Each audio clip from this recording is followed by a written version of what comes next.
Steve Farr. I want to give you my top 10 tips for traveling to Everest Base Camp.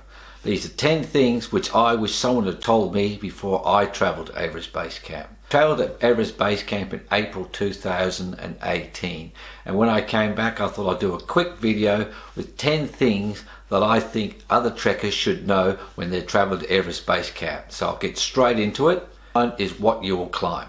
You will climb some very steep hills and some very steep mountains. So my number one recommendation is legs. Train your legs. You need to have a good level of fitness, but you need to have some strength and conditioning in your legs. The strength and conditioning I'm talking about is to have the ability to walk and climb for long periods of time. And the way to do that, train. Get some good training into your legs prior to going on the trip. You'll enjoy your trip a lot more if you have yourself prepared. That's my number one tip. Make sure you've conditioned yourself ready for the work that you're about to take on. It's 9 days or 7 to 9 days of walking up some very steep paths and some very steep hills and a lot of stairs that you have to climb over rocky, rough ground. And the thing that you need most is a good set of strong legs to carry you up and carry the weight that you're going to be carrying with you on this trek. So my number one tip, strengthen your legs. Tip 2, there's different ways that you can trek to Everest Base Camp, and you need to have a look at the maps and the terrain that you're going to travel in. There's shorter ways, there's longer ways, but there are also easier ways. And if you want to know the easiest ways, I recommend you talk to the local people and they'll give you the best way to travel. So that's tip number 2. Tip 3, hotel bookings. Be aware when you get up to the smaller villages that are at the higher altitudes, there's a limited number of hotels with rooms available, and if you trek up to there without knowing if there's an available room, you might find that you don't have a room for the night and you'll have to travel back down to a lower village.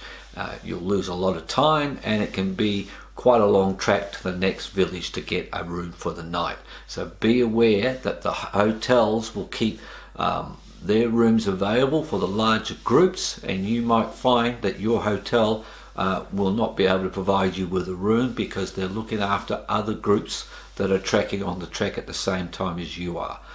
Tip 4 is use a guide and porters. They're local people with local knowledge. If you have problems, they're going to help you out, and I recommend that you travel with a local guide.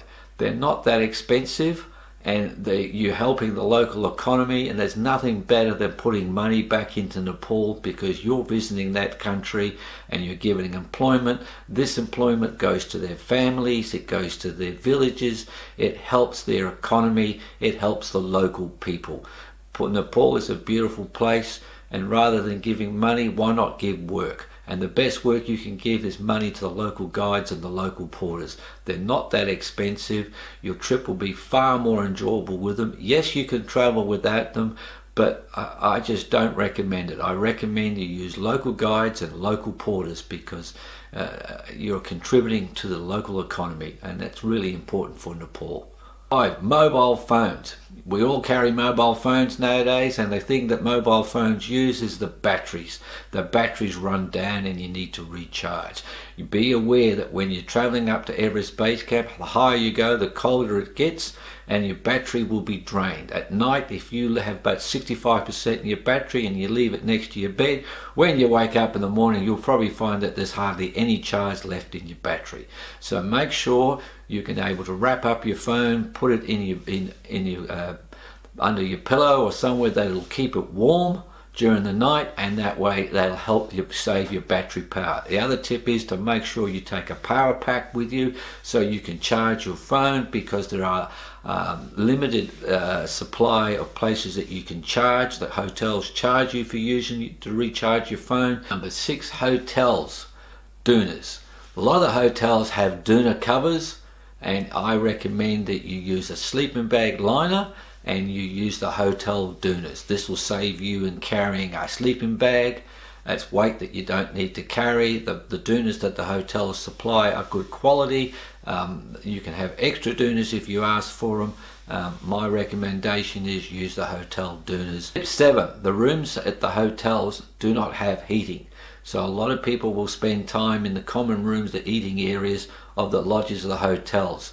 The trouble is with that, in order to keep the rooms closed, the windows are all shut. There's lots of people in a small room, all breathing in the available oxygen. So be aware, that's tip 7, that if you're staying in those rooms for long periods of time, it's going to have a reduced amount of oxygen because there's a lot of people with a fire sitting around together all using it. So not that you shouldn't spend time there, but just maybe you should limit your time in that room, especially if you're having problems with the higher altitude and the lower levels of oxygen that are up there. 8, dangerous pathways. A lot of the pathways are very narrow and they're very high up, and you need to be aware, if you're a person that doesn't like or is not comfortable with height, then be aware that you're going to be traveling on narrow, high paths where you'll have yak trains and other trekkers coming and going past you. So my tip there is make sure that you're comfortable with traveling on those paths at height.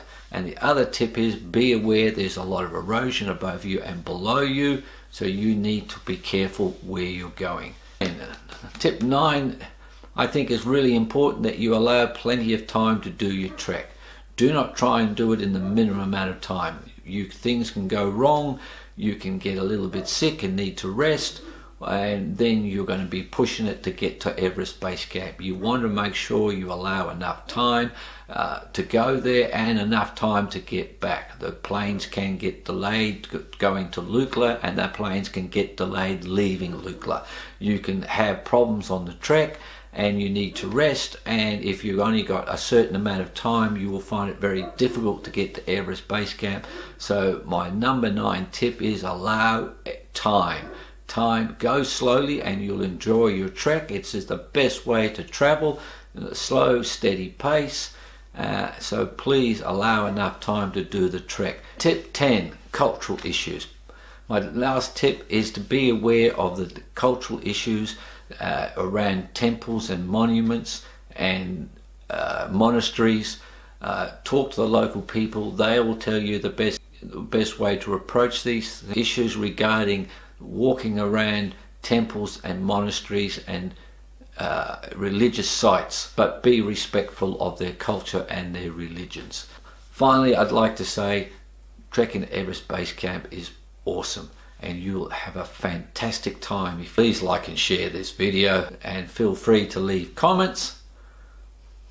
I will leave in the description a trekking company that I recommend. Safe trekking. Safe trekking in Nepal. Please go. It's a fantastic place to go and see